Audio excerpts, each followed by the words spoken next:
Sebanyak 500 petugas lapas melakukan konseling sebelum dilakukan vaksin.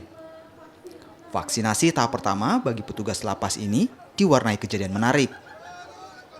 Pian, petugas penjaga warga binaan di lapas kelas 1 Makassar, terlihat gugup dan berupaya menghindari saat ingin disuntik.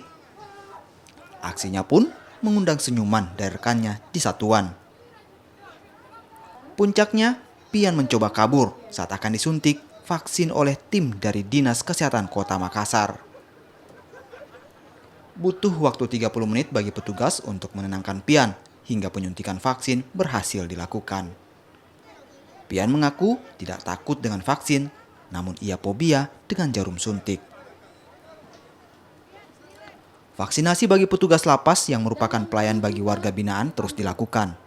Langkah ini untuk mensukseskan program vaksinasi pemerintah.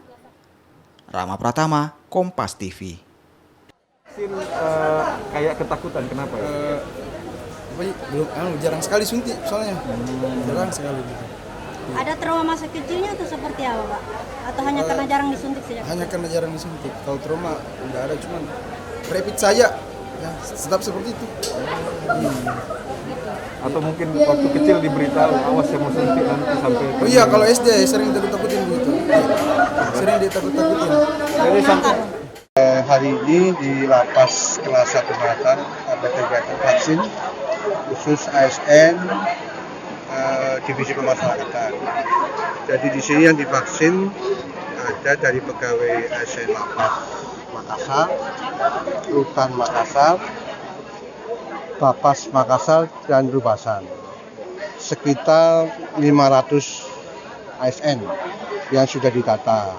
Ini hasil kerjasama atau koordinasi dengan Dinas Kesehatan Makassar. Dan tepatnya hari ini kita laksanakan seluruh pegawai dari jajaran pemasyarakatan di Kota Makassar.